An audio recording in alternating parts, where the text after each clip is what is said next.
Bonjour à tous et bienvenue dans ce nouveau numéro du journal des sénatoriales. Et le jour du scrutin approche, c'est en effet le 25 septembre que les grands électeurs sont appelés aux urnes pour voter pour les sénateurs qui siégeront à la Haute Assemblée. Le Sénat va-t-il basculer à gauche? Jean-Pierre Bel, le président du groupe socialiste au Sénat, a averti mardi que l'alternance risquait de ne pas se produire malgré les victoires remportées par la gauche aux élections locales, car le combat est inégal selon lui. On l'écoute.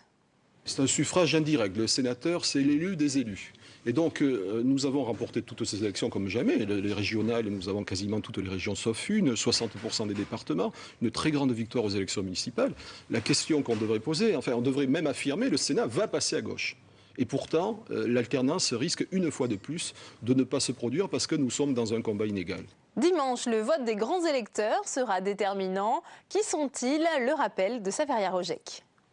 Les sénateurs sont élus dans chaque département par un collège électoral de 150 000 élus, appelé grands électeurs. Ce collège électoral est composé à 5% des députés de la circonscription, des conseillers régionaux élus dans le département, des conseillers généraux et à 95% par des délégués des conseillers municipaux. Le nombre de ces délégués des conseillers municipaux dépend du nombre d'habitants des communes. Dans les communes de moins de 9 000 habitants, certains conseillers municipaux sont délégués. Dans les communes de 9 000 habitants et plus, tous les conseillers municipaux sont délégués de droit. Dans les communes de plus de 30 000 habitants, les conseillers municipaux élisent des délégués supplémentaires, des électeurs d'un jour, à raison de 1 pour 1000 habitants. Les sénateurs représentant les Français établis hors de France sont élus par les membres élus de l'Assemblée des Français de l'étranger. Depuis lundi, on connaît le nombre de listes pour les sénatoriales. Si l'UMP est embarrassée par une douzaine de listes dissidentes, la gauche est aussi confrontée à ce phénomène. Le point sur la situation avec Bérangère Dinglas. La nouvelle n'a été confirmée qu'en fin d'après-midi vendredi. Michel Sergent, sénateur socialiste sortant, déposait sa propre liste dans le Pas-de-Calais. Une liste dissidente, l'une des rares que le Parti socialiste n'a pas réussi à éviter. Quand on a été 19 ans sénateur, être amené à passer la main n'a rien d'honteux. Il faut savoir installer une nouvelle génération, il faut savoir renouveler. L'objectif du PS est clair, faire basculer le Sénat. Et pour y parvenir, depuis des mois, le parti travaille à des listes ou à des candidats d'union. Des négociations qui se sont prolongées jusqu'au dernier moment. Avec 2 sénateurs sortants, il y a 10 jours encore, le parti de gauche menaçait de déposer des listes dans les 6 départements d'Île-de-France. Finalement, le parti de Jean-Luc Mélenchon n'aura des listes que dans les Hauts-de-Seine et en Loire-Atlantique. Le pari est donc plutôt réussi, même si dans certains départements, la dissidence pourrait tout de même poser problème. C'est le cas dans le Maine-et-Loire, le Puy-de-Dôme, mais aussi en Isère où les alliés d'Europe Écologie ont maintenu leur propre liste. Mais en Isère, la droite aussi est divisée, comme un peu partout d'ailleurs. En tout, des listes dissidentes ont été déposées dans une douzaine de départements. Une multitude de candidatures qui pourraient coûter cher au parti de la majorité. En Île-de-France, l'UMP pourrait ainsi perdre un sénateur par département. En Seine-et-Marne, c'est la liste menée par Yves Gégaud qui pose problème à l'UMP. Gégaud, moi je ne sais plus où il habite. Il siège encore à ma connaissance sur les bancs de l'UMP, me semble-t-il, à l'Assemblée nationale. Il est aussi au Parti radical, dont il doit être un des vice-présidents. Et alors qu'il est député, il est candidat au Sénat et il risque de faire perdre un siège à notre liste en Seine-et-Marne. Si les scores entre l'UMP et le Parti socialiste sont serrés, c'est le centre qui pourrait jouer un rôle d'arbitre. Et au risque de fâcher la majorité, le parti d'Hervé Morin a parfois fait le choix de faire cavalier seul, comme dans les Hauts-de-Seine, où 2 listes centristes s'affrontent. Nous soutenons Hervé Marseille et nous espérons que son investissement dans sa ville, dans son agglomération, l'amènera à être reconnu et à devenir sénateur. J'y crois.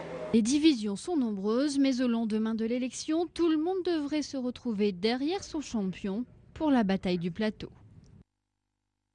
Et pour comprendre l'impact de ces listes dissidentes sur le scrutin sénatorial, Mickaël Zamès nous a rejoint sur ce plateau. Alors Mickaël, la clé du scrutin est-elle dans la multiplication de ces listes dissidentes? En tout cas, pour les partis, tout est question de vocabulaire. À droite, la multiplication des listes dans certains départements ne veut pas dire qu'aucun accord n'a été possible. Bien au contraire, tout est question de stratégie, le choix des mots ont un sens. Une liste dite plurielle n'est pas forcément une liste dissidente. En clair, pluriel veut dire ratisser, c'est-à-dire prendre des voix partout où cela est possible. Un exemple simple, dans le Nord, où l'UMP a investi la liste de Jacques Legendre, 4 autres listes sont présentes, une dissidente.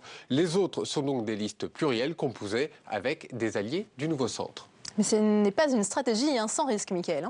Oui, il y a 2 stratégies, en tout cas pas très claires pour l'UMP. L'une, brouiller la carte électorale et gêner les listes officielles et du coup, bien sûr, faire perdre des voix précieuses, surtout si le Sénat se joue à quelques sièges. Alors, à travers la France, la droite part en ordre dispersé, 12 listes dissidentes à travers les 44 départements concernés et en tête, bien sûr, l'Île-de-France, dans l'Oise, les Hauts-de-Seine, l'Essonne et bien sûr, Paris. Le président du Sénat craint cette dispersion, surtout en Île-de-France. Pour lui, cela équivaut à jeter les voix des grands électeurs dans la Seine.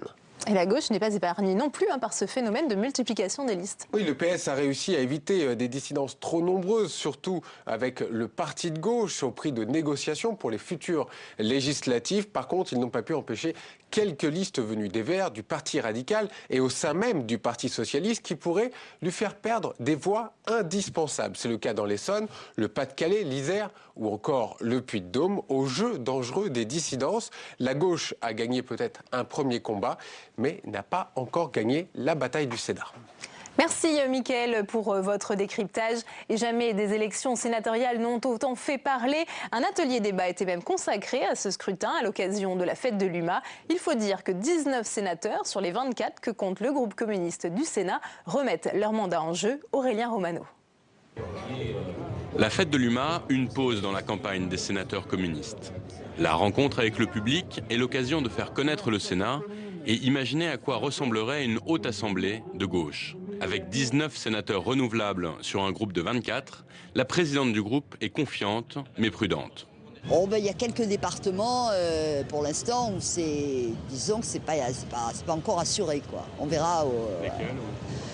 On a des départements de la région parisienne où on est 3e de liste et donc dans l'Essonne par exemple. Val d'Oise, l'Essonne, c'est pas assuré.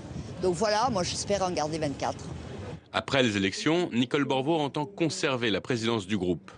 Mais la relève est là, avec Pierre Laurent, candidat au sénatorial en 9e position sur la liste d'Union de la gauche à Paris.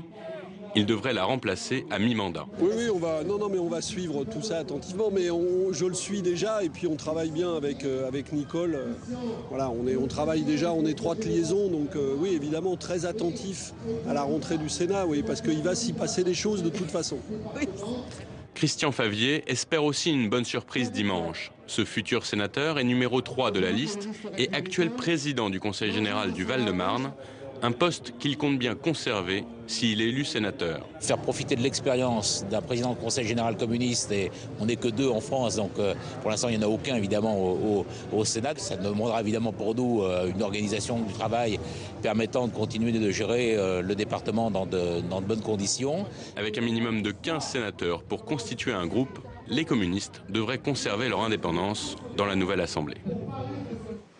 Voilà, c'est la fin de cette édition. Merci à tous de l'avoir suivi. Rendez-vous dimanche 25 septembre pour 3 émissions spéciales sénatoriales. Résultats, analyse, décryptage. Toute la rédaction de Public Sénat sera mobilisée pour vous faire vivre heure par heure ce scrutin. À très bientôt sur Public Sénat.